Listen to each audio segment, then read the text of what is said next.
Earlier today, Bernie Sanders' 2020 campaign co-chair and California Congressman Ro Khanna announced that he was going to be voting no on the 2020 Democratic Party platform because it does not include Medicare for All. Now, he wrote an editorial piece about why he's doing this, why he made this decision for Common Dreams, and I'm going to link to that, and you should read it. But one of his paragraphs really hammers home why he's made this move, and he says, "History teaches us that the Democratic Party has sometimes faced an issue so great that it alone should be the yardstick for measuring the wisdom of voting for or against a platform. This is one of those times, and Medicare for All is that issue." He's 100% right to say that, because the fact of the matter is, Medicare for All is foundational to building a just, equal, and humane society in the United States. And without it, you will not achieve economic equality, social equality, racial equality, political equality. You will not have that unless every man, woman, and child, regardless of their income or employment status, has all the health care they need through a single payer system equal for everyone, regardless of their checkbook. Until you have that, you will not be able to achieve other goals. It's that foundational, at least from my perspective, and apparently also from Ro Khanna's perspective, and that's why he can't support the platform. Now, Ro has made it clear that he's still going to support Joe Biden and Kamala Harris because they are the ticket to defeating Donald Trump right now.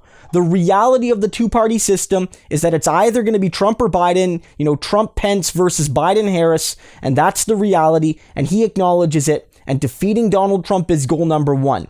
Nonetheless, that doesn't mean you have to roll out the red carpet for Joe Biden and Kamala Harris's ideology at the same time. Some progressives have already started to praise Biden and Harris, to say that not only are they better than Trump, which is true, but that they're actually going to be good presidential hopefuls, that they're actually going to do a good job by working class people, by marginalized people, which is not true. At least it's very unlikely.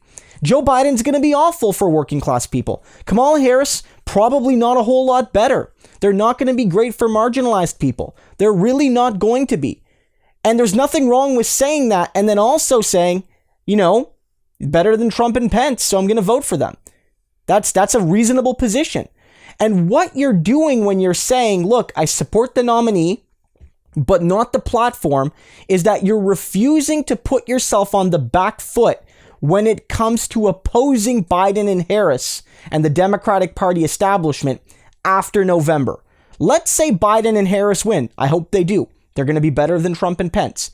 If they do win, all of these people that are talking them up as great defenders of marginalized people and working class people and as people that are going to return decency to politics, on day one are going to start opposing them. And people are going to say to those folks, what the heck are you doing? 3 weeks ago, you were telling me that Kamala Harris was going to be great, and now you're calling her a neoliberal shill.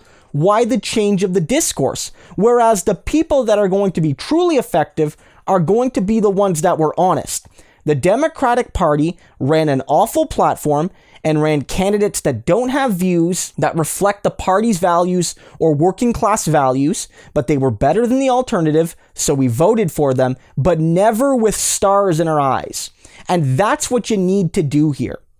Voting against the platform is the best way to send that message. If you are a person that believes that you have to vote for Biden and Harris to stop Trump, but you don't want to give them or anybody a false sense that you actually support their vision, voting against the platform works. And Medicare for All is the perfect issue to do that on, because not only is it foundational, but it's also an issue that's supported by the vast majority of the Democratic Party.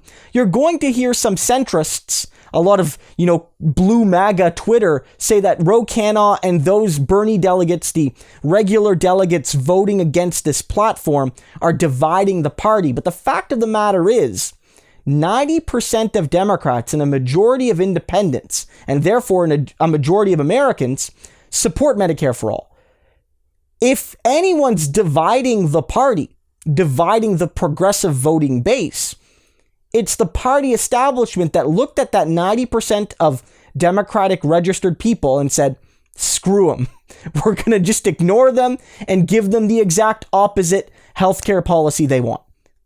That's what we're going to do. We're going to go and give them the Biden option, even though they want the Bernie option. At the very least, what you can do is not give them the satisfaction of an endorsed platform. That's vital from my perspective. Because again, if you want to oppose Biden and Harris in January or November, as soon as they get elected, basically, before they start taking office even, you have to have been honest going into it. Like Nina Turner, where Biden's half a bowl of the S word and Trump is the full bowl. Obviously, half a bowl is better, but she's not giving you any illusions. Cori Bush has been really good in opposing Kamala Harris when she's basically said, look, Kamala Harris has done awful things to marginalized people. She might have evolved, but while she was evolving, a lot of people got hurt, and I haven't forgotten that. So I wish her well, but I'm not going to cheer this on like it's some sort of uncomplicated, victory for black women. And that's also really good. Acknowledge the history, but get ready for the fight afterwards.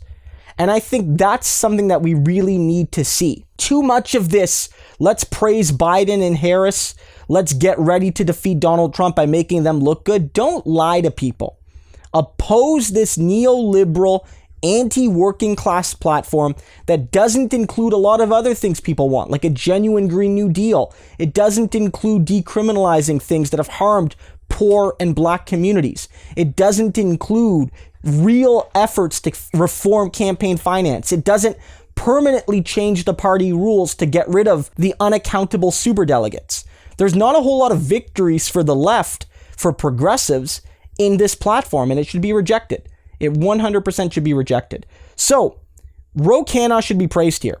He's one of the first major congressional people to come out and say, I'm not going to support this platform, and he's going to face pressure because of it. He needs to know that a lot of regular delegates and a lot of regular Democratic supporters are with him, and that when November comes along, and all those people that, started to lie for Biden and Harris start to change their tune because the election's over, remember the people like Ro Khanna and Cori Bush and Nina Turner that never lied for these neoliberal hacks.